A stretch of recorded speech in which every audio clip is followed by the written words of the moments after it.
नमस्कार बच्चों, आप सभी का मेरे चैनल लेट्स लर्न देवभूमि में पूरे दिल से बहुत बहुत स्वागत है। बच्चों, जैसा कि आप जानते हो हमारे चैनल पे चल रही है उत्तराखंड सीरीज़, जिसमें वर्तमान में हम बात कर रहे हैं उत्तराखंड के विगत वर्षों के प्रश्नोत्तर। 30 दिन की इस मास्टर क्लास का आज है हमारा 12वां दिन। पिछली 11 क्लासेस में हमने उत्तराखंड के विभिन्न परीक्षाओं में जो प्रश्न पूछे गए उनको डिस्कस किया।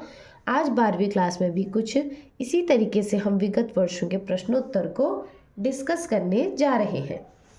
उम्मीद करूंगी कि आज के जो 25 प्रश्न हैं वो आपके काम आएंगे और आप अच्छा स्कोर करेंगे। स्क्रीन पर आपको क्वेश्चंस दिख रहे हैं। कोशिश हमेशा की तरह यही रहेगी कि आप मुझसे पहले प्रश्नों का उत्तर दे सकें। तो आज का पहला प्रश्न हमारा, पिथौरागढ़ जिले के मालपा में बादल फटने की घटना कब घटित हुई थी?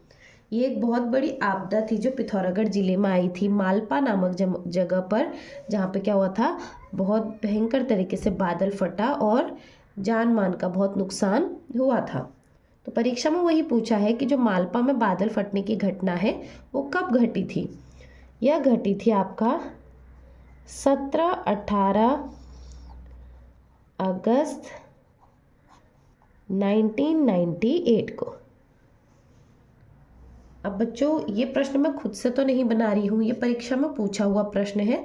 तो इस हिसाब से जो क्या है घटनाएं हैं, प्राकृतिक आपदाएं हैं, वो कब हुई, क्या हुआ, किस स्तर पे भूकंप आया था, ये सब प्रकार के प्रश्न भी परीक्षा में बनते हैं। तो ये कोई प्रश्न मेरे द्वारा बना नहीं है, ये परीक्षा में जैसे प्रश्न आए हैं वैसे ही मैं आपको कराने की कोशिश कर रही हूँ। आज का दूसरा प्रश्न, पंचाचूली शिखर की समुद्र तल से ऊंचाई कितनी है? जब मैंने आपको जो उत्तराखंड के शिखर हैं जब पढ़ाए थे तब ये भी कहा था कि जो शिखर है, आपको ऐसा नहीं कि सबसे ऊंचा शिखर कौन सा है वो याद रखना है। आपको लगभग अब क्या है, जिस हिसाब से प्रश्न बन रहे हैं, आपको सभी शिखरों की ऊंचाई पता होनी चाहिए, क्योंकि पहले, दूसरे, तीसरे की तो जो ऊंचाई है वो हर कोई याद करता है, लेकिन आपको क्या करना है, मेन सबका ही याद करना है। तो ये परीक्षा में पूछा है कि पंचाचूली जो शिखर है उसकी समुद्र तल से ऊंचाई कितनी है। तो ये है आपका 6904 मीटर। अब अगला हमारा, लंपिया धुरा जोड़ता है। प्रश्न सेम यही बना था परीक्षा में, लंपिया धुरा जोड़ता है, किस किस को जोड़ता है वो आपको ऑप्शंस देख के टिक करना था। तो ऑप्शन है हमारा,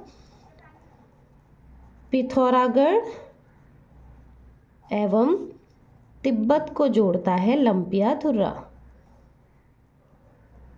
ये तो काफ़ी बच्चों का प्रश्न सही हुआ होगा, ऐसी मैं उम्मीद आप सभी से करती हूँ। अगला प्रश्न, उत्तराखंड के कुल क्षेत्रफल का कितना प्रतिशत भाग पर्वतीय है?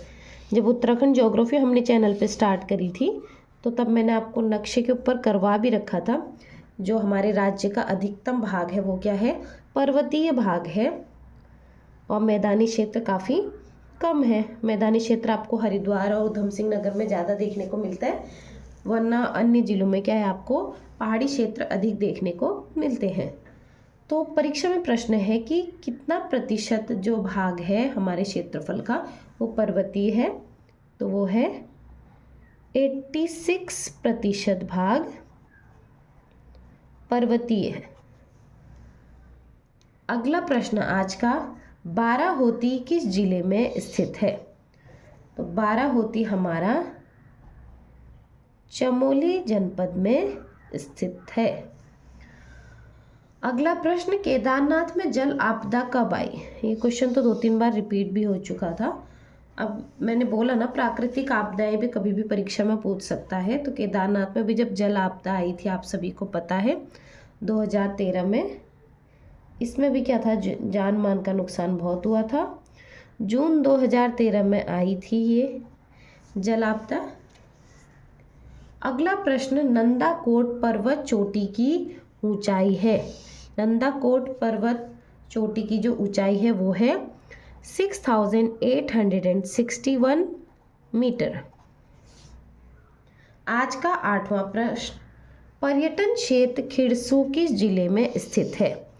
तो जो खिरसू है ये प्रसिद्ध पर्यटन क्षेत्र है। अब किस जनपद में है? ये है पौड़ी गढ़वाल में।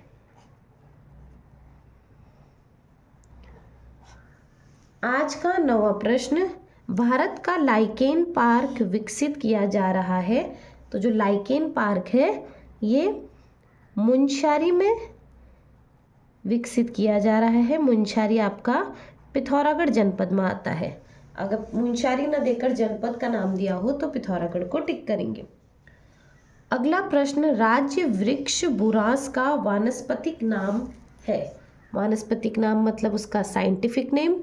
तो जो हमारा राजकीय वृक्ष है वो बुरांस है, सभी को पता है, ये सभी आंसर कर सकते हैं। लेकिन जो इनके वानस्पतिक नाम है वो शायद किसी को ना पता हो, तो वो भी परीक्षा में ऐसे पूछेंगे, क्योंकि बुरांस तो बहुत कॉमन है, वो कोई भी बच्चा बता देगा। वानस्पतिक नाम घुमा के प्रश्न पूछ लिया तो वानस्पतिक नाम है रोडोडेंड्रॉन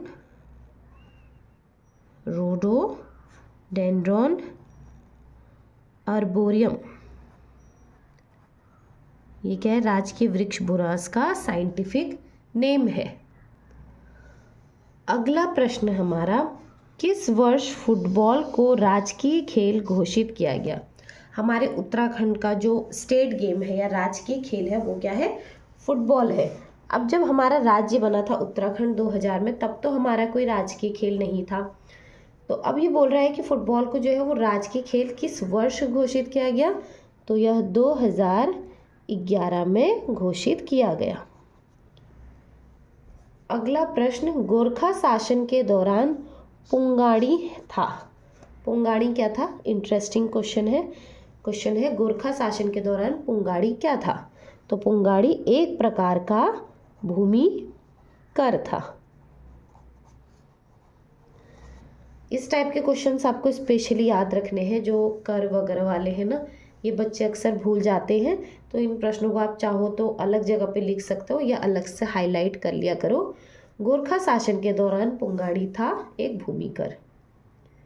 अगला प्रश्न, भ्यूंडार घाटी में स्थित फूलों की घाटी बुग्याल की खोज 1931 में किस ब्रिटिश पर्वतारोही ने की थी?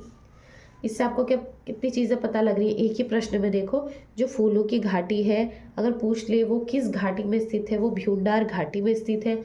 इसकी खोज कब करी गई थी? प्रश्न से ही पता चल रहा है 1931 में करी थी। किसने करी थी? किसी ब्रिटिशर ने करी थी। अब उस ब्रिटिशर का नाम पूछा है यहाँ पर, तो वो है फ्रैंक स्मिथ। फ्रैंक स्मिथ ने खोज करी थी फूलों की घाटी की। अगला प्रश्न, भारतीय पशु चिकित्सा अनुसंधान संस्थान। क्वेश्चन, भारतीय पशु चिकित्सा अनुसंधान संस्थान जो कि मुक्तेश्वर में है, इसकी स्थापना 1893 में किसने की थी? किसके द्वारा की गई थी? देखिए, प्रश्न से आपको क्या पता चला, जो भारतीय पशु चिकित्सा अनुसंधान संस्थान है वो पहले तो मुक्तेश्वर में। अगर प्रश्न डायरेक्ट बन गया, जो मिलान करने वाले हैं मैच द फॉलोइंग वाले में, उसमें संस्थान के नाम और जगह मिलान करने के टाइप से प्रश्न अक्सर बनते हैं। मुक्तेश्वर में है, स्थापना 1893 में। यहाँ पर पूछ रहा है किसके द्वारा की गई थी? तो डॉक्टर एल्फ्रेड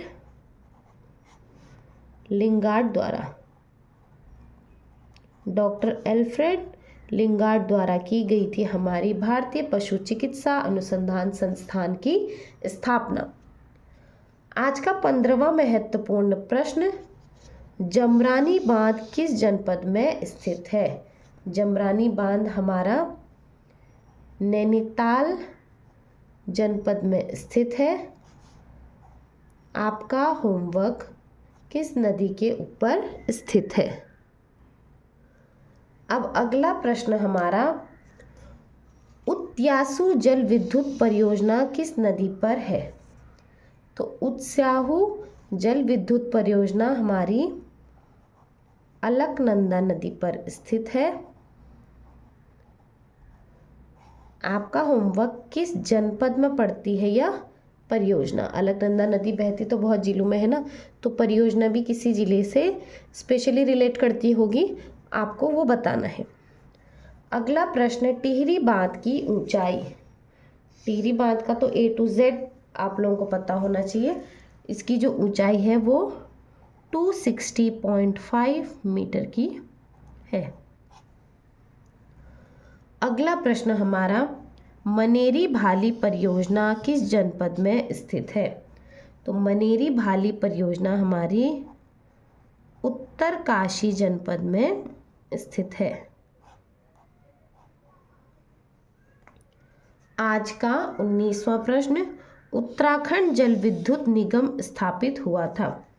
तो उत्तराखंड जल विद्युत निगम हमारा 12 फरवरी 2001 को स्थापित हुआ था। अब जो जल निगम से रिलेटेड परीक्षाएं हैं उनमें इस प्रकार के प्रश्न ज़्यादा बनेंगे।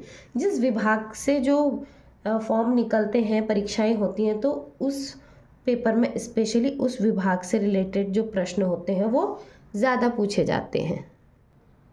अगला प्रश्न हमारा, उत्तराखंड में किस स्थान पर नैनीसैनी हवाई अड्डा स्थित है? नैनीसैनी हवाई अड्डा जब ये बना तो चर्चा में काफ़ी रहा था। ये हमारा पिथौरागढ़ जनपद में स्थित है।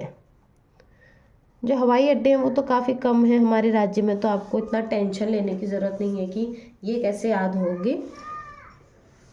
गिने चुने हवाई अड्डे हैं वो आप याद कर ही सकते हैं। अगला है, लोसर पर्व का संबंध उत्तराखंड की किस जनजाति से है?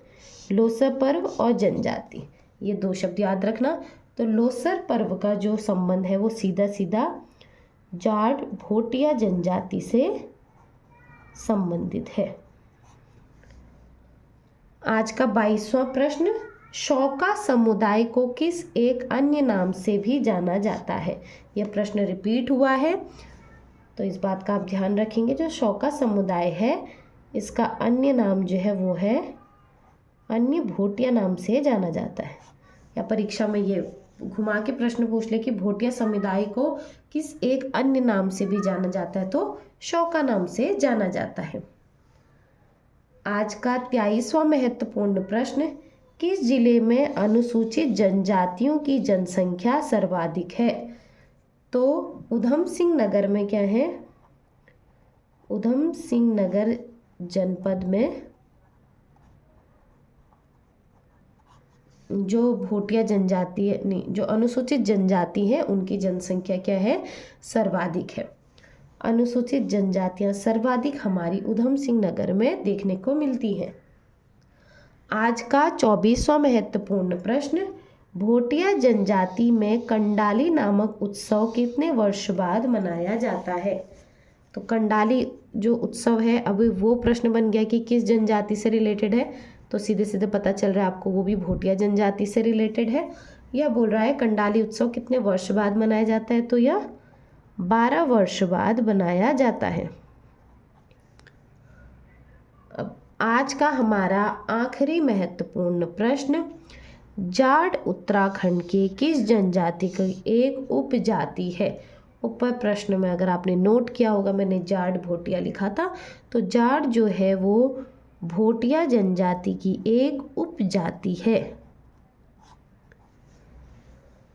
तो इसी के साथ हमारे आज के 25 महत्वपूर्ण प्रश्न समाप्त हुए। बच्चों, किसी भी प्रश्न में किसी भी प्रकार का कोई भी डाउट होता है तो आप कमेंट बॉक्स में कमेंट करके पूछ सकते हैं। मैं हमेशा की तरह उम्मीद करूंगी कि आपका जो स्कोर रहा होगा वो 20+ रहा होगा। जो बच्चे पहले से तैयारी करते आ रहे हैं उनसे उम्मीद करूंगी कि वो 25 में से 23, 24, 25 ऐसा ही स्कोर करेंगे।